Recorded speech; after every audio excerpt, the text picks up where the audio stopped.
Olá, boa noite. Eu sou Alessandra Castro e começa agora o Jornal da Justiça desta sexta-feira, 5 de janeiro. Nesta primeira semana do ano, você acompanha aqui no JJ o que foi notícia no Poder Judiciário em 2023. É a nossa retrospectiva que já está no ar.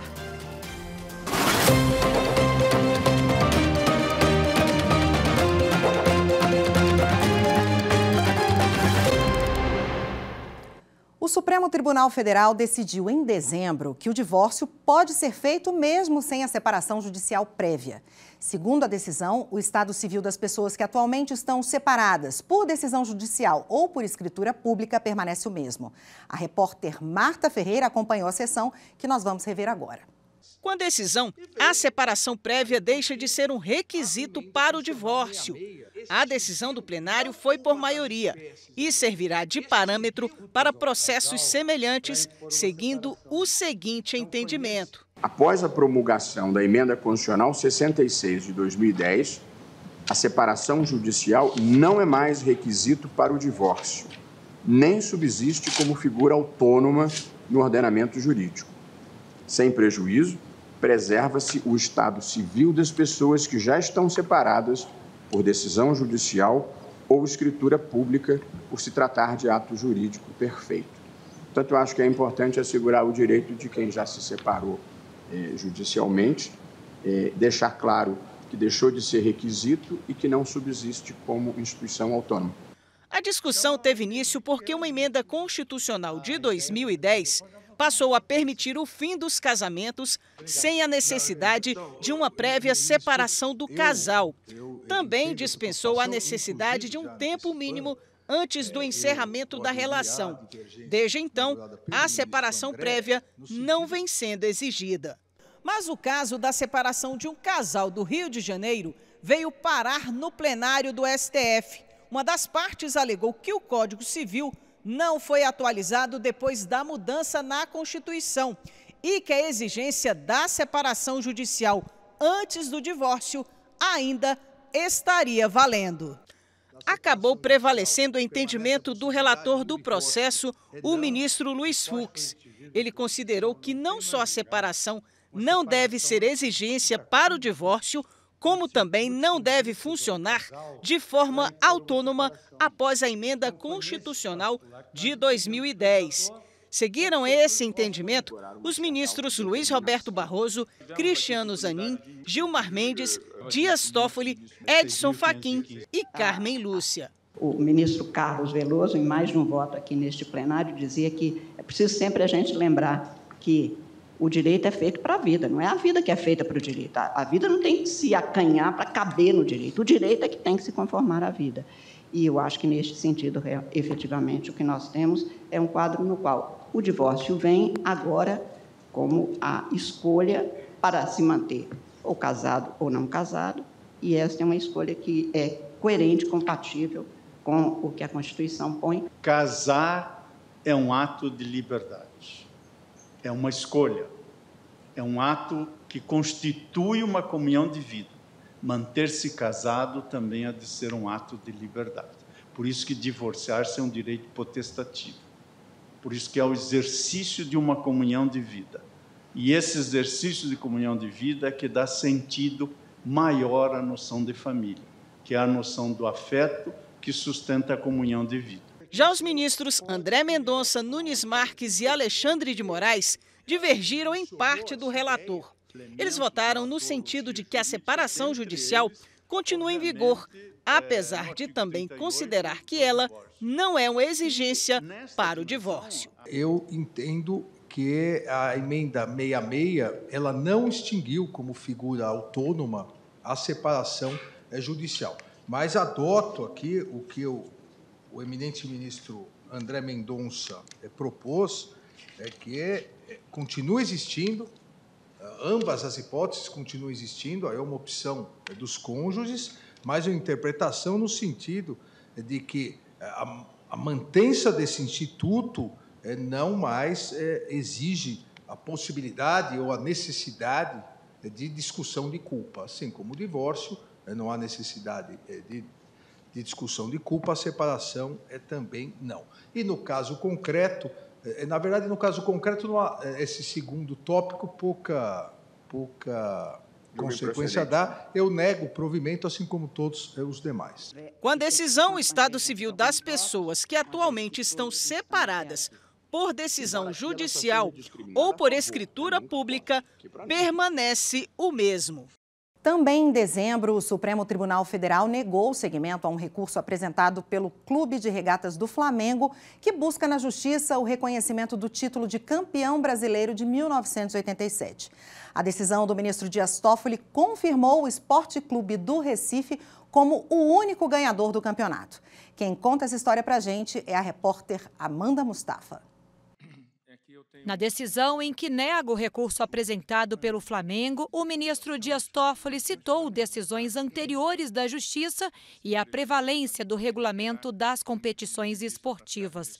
No texto, o relator destacou que o reconhecimento em definitivo do Esporte Clube Recife como único campeão legítimo do Torneio Brasileiro de Futebol 1987 conduz à inexorável improcedência do pedido formulado na ação principal. 30 anos após a competição, em 2017, a primeira turma do Supremo Tribunal Federal já havia se manifestado sobre a disputa do título do Campeonato Brasileiro de 87 e manteve a decisão final do Tribunal de Justiça do Rio de Janeiro, transitada em julgado em 2018, que proclamou o Esporte Clube do Recife como o único campeão.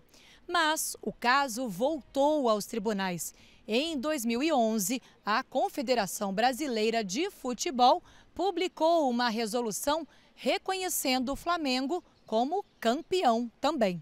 Agora, na ação proposta pelo Clube de Regatas do Flamengo, que originou o recurso extraordinário, o clube defendeu que a CBF possui autonomia para equiparar a Copa União e a Copa do Brasil ao Campeonato Brasileiro e para reconhecer o Flamengo como campeão de 87.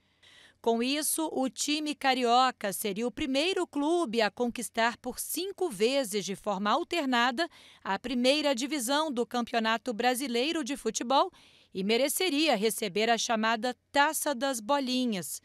Com a negativa do recurso pelo STF, o São Paulo se mantém como campeão da Taça das Bolinhas. A segunda turma do Supremo referendou no último mês de 2023 uma decisão do ministro Edson Fachin contra a censura a uma reportagem publicada no portal G1 sobre a possível tentativa de assassinato de um líder indígena no Acre. Os ministros entenderam que a decisão da Justiça acreana violou o entendimento da Corte sobre liberdade de imprensa. Repórter Renato Rosa.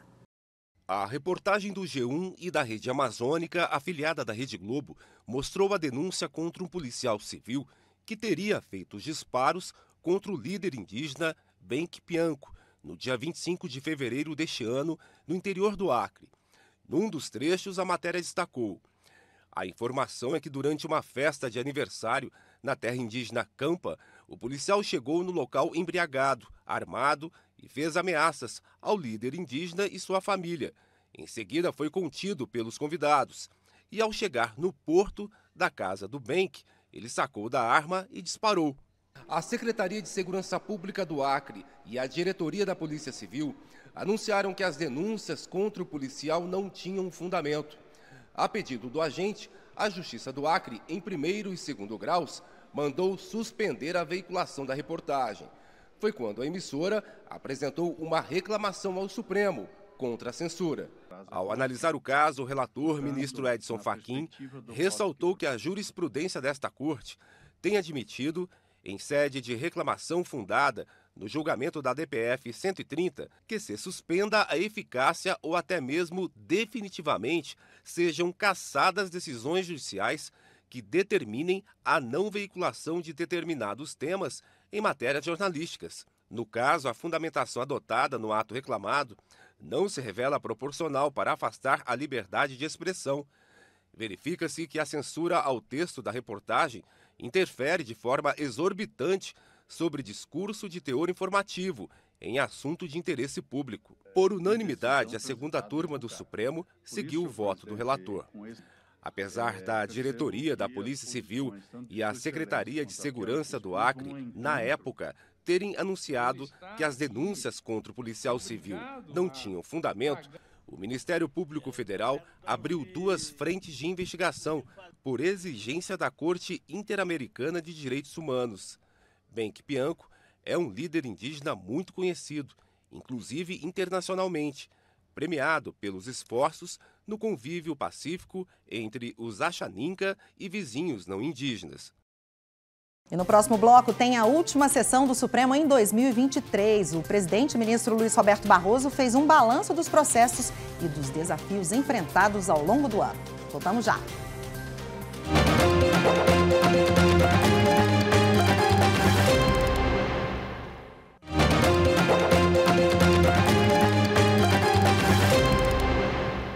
Por maioria de votos, o Supremo Tribunal Federal decidiu em dezembro que a implementação do piso da enfermagem deve ser regionalizada para profissionais do setor privado. O STF também manteve como referência a jornada de 44 horas semanais. A repórter Marta Ferreira tem os detalhes.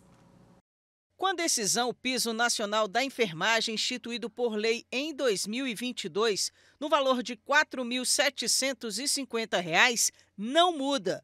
O impasse estava no pagamento aos profissionais seletistas que trabalham em hospitais privados. Em sessão do plenário virtual, os ministros analisaram 7 recursos que questionavam a decisão do Supremo, que fixou critérios para a aplicação do piso. O relator do caso foi o presidente ministro Luiz Roberto Barroso. Ele votou no sentido de que o piso correspondia à remuneração mínima que deveria ser feita com base na soma do vencimento do cargo com verbas de caráter permanente. Também defendeu a redução da carga horária de 44 para 40 horas. O ministro sugeriu ainda estender o critério a todos os profissionais seletistas. Mas acabou prevalecendo o voto do ministro Dias Toffoli. Ele entendeu que o piso deveria ser aplicado de maneira regionalizada, respeitando as regras de cada estado e por meio da negociação entre patrões e trabalhadores. Toffoli defendeu 44 horas semanais como referência e também autorizou a redução salarial com o pagamento proporcional do piso quando houver redução de jornada. No caso dos profissionais do setor privado, o ministro votou no sentido de que seja realizada negociação coletiva para definir o pagamento do piso. Se não houver acordo, fica autorizada a abertura de dissídio coletivo. Acompanharam esse entendimento os ministros Alexandre de Moraes, Cristiano Zanin, Gilmar Mendes, Luiz Fux e Nunes Marques. Ficaram vencidos o relator Luiz Roberto Barroso e os ministros Edson Fachin, André Mendonça e Carmen Lúcia. E agora vamos falar sobre o encerramento do ano judiciário. Na última sessão do Supremo, que contou com a participação do novo Procurador-Geral da República, Paulo Gonet, o presidente ministro Luiz Roberto Barroso fez um balanço dos processos e dos desafios enfrentados ao longo do ano. Ele também destacou a resiliência das instituições para superar os ataques antidemocráticos de 8 de janeiro. Confira na reportagem de Evne Araújo.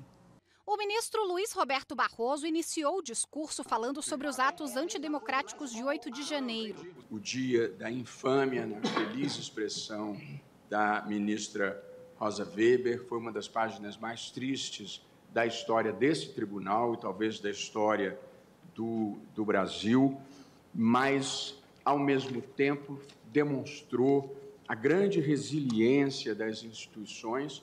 E esse mesmo plenário foi reconstruído em tempo recorde de 3 semanas, sob a liderança da ministra Rosa Weber, numa prova de que, às vezes, a depredação física não é capaz de atingir a simbologia das instituições. 8 de janeiro, inclusive, foi responsável pelo acréscimo nos registros de ações penais. Entre 2019 e 2022, o STF recebeu, em média, 3 processos desta classe por ano. Já em 2023, foram recebidas 1.362 ações penais. Em 2023, o STF recebeu 78 mil processos, entre originários e recursais. Os ministros proferiram 101.970 decisões, 17 mil colegiadas e 84 mil monocráticas. Segundo o presidente, o volume de trabalho força o uso de decisões individuais. Barroso explicou o motivo delas, que recentemente foram questionadas pelo Senado Federal. Com 54 mil recursos extraordinários ou agravos, 7 mil reclamações, 12 mil habeas corpus, sem falar em mandado de segurança e outras classes processuais, seria simplesmente inviável que todas as decisões monocráticas viessem a plenário. Simplesmente não teria como funcionar, é materialmente impossível. De modo que as decisões monocráticas, elas são um imperativo da realidade do tribunal e das circunstâncias que nós vivemos, e só poderia ser diferente se reduzisse dramaticamente as competências do Supremo Tribunal Federal. No plenário foram realizadas 78 sessões presenciais e 64 virtuais. Ao todo foram julgados 8.527 processos. Na primeira turma foram realizadas 8 sessões ordinárias e 44 virtuais, com 4.690 processos julgados. Na segunda turma, foram realizadas 12 sessões ordinárias e 42 sessões virtuais, com 5.019 análises de casos. O ministro Luiz Roberto Barroso destacou ainda os principais julgamentos realizados pelo STF nos últimos 3 meses. Entre eles, a inconstitucionalidade da tese da legítima defesa da honra, a fixação de regras para a demarcação de terras indígenas, a obrigatoriedade do fornecimento de transporte gratuito em dias de eleições e o reconhecimento do estado de coisa inconstitucional da situação do sistema carcerário brasileiro. E determinamos ao governo federal que em 90 dias elabore um plano para enfrentamento desse problema do excesso de entrada, da má qualidade das vagas e da permanência além do tempo, e já previmos que, apresentado o plano pela União Federal, os estados também terão um prazo de 90 dias para apresentar o seu próprio plano. Considero que esse é um precedente importante no enfrentamento da questão prisional no Brasil. Esse é um problema global, o equacionamento da questão carcerária e do hiperencarceramento, mas acho que nós vamos conseguir avançar nessa matéria.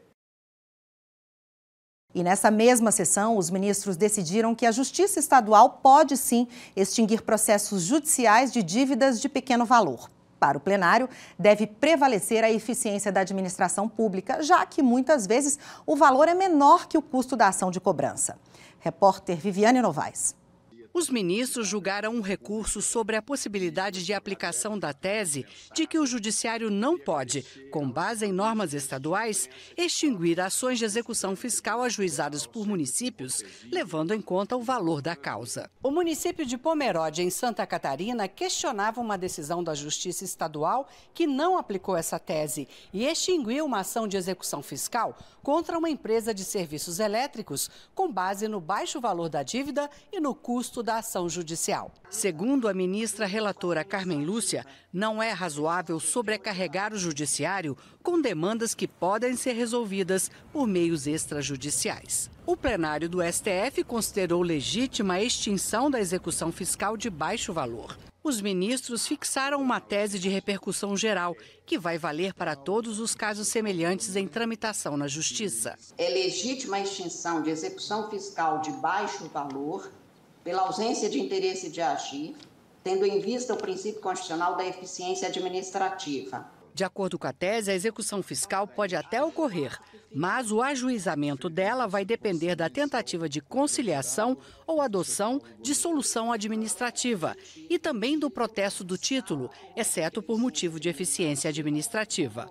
Outro ponto prevê a possibilidade de suspensão do processo. O trâmite de ações de execução fiscal não impede os entes federados de pedirem a suspensão do processo para a adoção das medidas previstas no item 2, devendo, neste caso, o juiz ser comunicado do prazo para as providências cabíveis.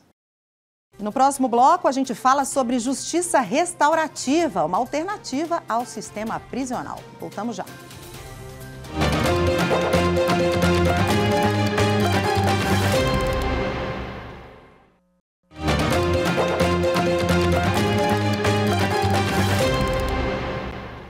O Corregedor Nacional de Justiça suspendeu em dezembro do último ano o afastamento de um desembargador do Tribunal de Justiça de Goiás. Para o ministro Luiz Felipe Salomão, críticas do magistrado à Polícia Militar durante um julgamento não caracterizaram ofensas contra a instituição.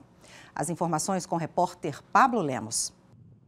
A decisão da Corregedoria Nacional de Justiça surgiu após análise de um pedido de providências da Associação dos Magistrados Brasileiros sobre o caso. De acordo com a Corregedoria do CNJ, o Tribunal de Justiça de Goiás havia afastado o desembargador Adriano Robert Linhares Camargo após ele ter criticado a atuação da Polícia Militar em julgamento que discutia exatamente os procedimentos policiais. Para o corregedor Luiz Felipe Salomão, a manifestação do magistrado se deu no calor dos debates. O Corregedor Nacional de Justiça acrescentou que a independência do magistrado é fundamental para o Estado democrático de direito. Disse ainda que, mesmo que a crítica tenha sido infeliz ou temerária, no contexto em que foi feita quando se discutia assuntos ligados à Polícia do Estado, não caracterizou ofensa à instituição. Com esse entendimento, Luiz Felipe Salomão concluiu que a conduta do desembargador não representa ameaça ou risco para não permanecer no cargo. A Corregedoria decidiu que o magistrado deve retornar ao Tribunal de Justiça goiano. Também marcou uma audiência de mediação com a presença do desembargador e do presidente do TJ do Estado, Carlos Alberto França, para o dia 21 deste mês. A segunda turma do Superior Tribunal de Justiça manteve a decisão que negou indenização à suposta mãe de criação do pedreiro Amarildo, assassinado pela Polícia do Rio de Janeiro. A reparação aos irmãos foi confirmada. Acompanhe os detalhes com Marina Campos. Por unanimidade, o colegiado manteve a acórdão do Tribunal de Justiça do Rio de Janeiro, que negou o pagamento de indenização à suposta mãe de criação do pedreiro Amarildo Dias de Souza, desaparecido em 2013 durante a ação de policiais militares na comunidade da Rocinha, no Rio de Janeiro. De acordo com o processo, a mulher apontada como mãe de criação e os irmãos de Amarildo ajuizaram a ação de reparação de danos materiais e morais contra o Estado do Rio de Janeiro. Em primeira instância, foi reconhecido o direito de indenização por danos morais apenas aos irmãos, pois o processo não apresentou provas que demonstrassem vínculo afetivo entre Amarildo e a suposta mãe. Em apelação, o Tribunal de Justiça do Rio de Janeiro manteve a sentença, o que motivou a interposição de 2 recursos especiais ao STJ. Em um deles, a suposta mãe de criação alegou que o grau de parentesco foi comprovado no processo por meio de prova oral. No outro, o Estado do Rio de Janeiro considerou que as indenizações para os irmãos da vítima foram calculadas de forma presumida e em valores exorbitantes. De acordo com o relator do caso, o ministro Francisco Falcão, o acórdão do Tribunal Estadual é claro ao não reconhecer o parentesco entre Amarildo e a possível mãe de criação. E, neste caso, o reexame da matéria é vedado pela súmula 7 do STJ. Em relação ao recurso do ente estadual, o ministro avaliou que a Corte de Origem evidenciou o abalo psicológico vivido pelos irmãos de Amarildo, o que justifica a manutenção da decisão, que fixou indenização em R$100 mil para cada irmão da vítima. Você já conhece a justiça restaurativa? Pois ela é uma alternativa ao sistema prisional realizada pelo Tribunal de Justiça de Minas Gerais. O ministro do Superior Tribunal de Justiça, Luiz Felipe Vieira de Mello, que é coordenador do Comitê Gestor de Justiça Restaurativa do CNJ, foi homenageado em dezembro passado. Confira agora na reportagem de Kátia Matos. O ministro participou virtualmente do evento. Ele deixa, neste fim de ano, a coordenação do comitê, onde atuou por 2 anos na construção da justiça restaurativa no país. Acho que os homens não são dignos de homenagens no cumprimento dos seus trabalhos, mas as amizades fazem com que nós continuemos a caminhar com coragem, com sonhos e, sobretudo, com tantos afetos.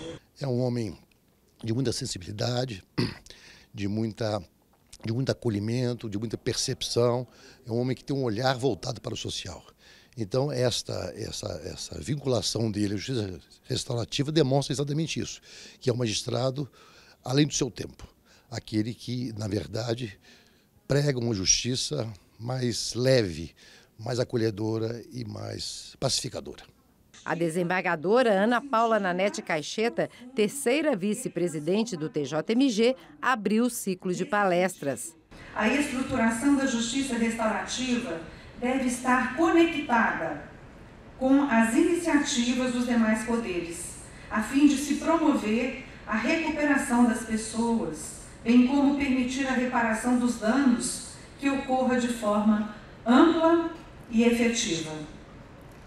Ao falarmos de recuperação das pessoas e restabelecimento dos laços, estamos proclamando a crença intrínseca de que a punição por si só não é a resposta.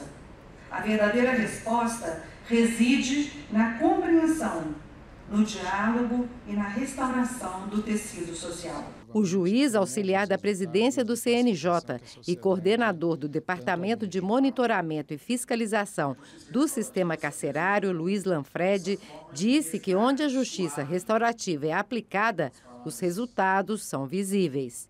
Nós temos nas práticas dos circuitos e nas metodologias restaurativas o restabelecimento da ordem social fraturada e, sobretudo, dos encaminhamentos pela harmonia social, na perspectiva de que as partes encontrem realmente o melhor arranjo, a melhor solução e que isso não dependa de uma justiça estatalizada, burocratizada, pesada, mas que isso se faça efetivamente com a composição das partes, o que traz efetivamente uma sensação de realização da justiça em sua maior plenitude. E a retrospectiva 2023 do Jornal da Justiça fica por aqui. A você, muito obrigado pela companhia, uma ótima noite e até a próxima.